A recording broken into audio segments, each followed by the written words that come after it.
يعني انت مميز دائما على ارض الميدان في الملاعب، لكن اليوم نشوفك مستعد او على هبه الاستعداد لمواجهه داعش. علي، يعني اريد اعرف يعني شنو اللي يحفزك بان تكون متطوع للعراق؟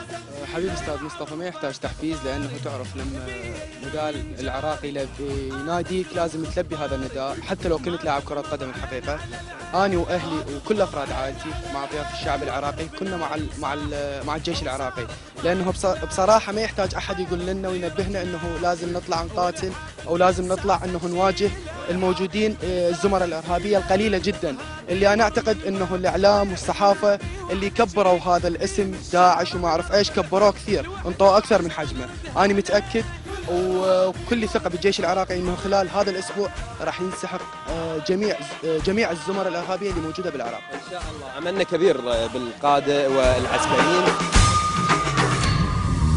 انا عراقي وابن عراقي وكل العالم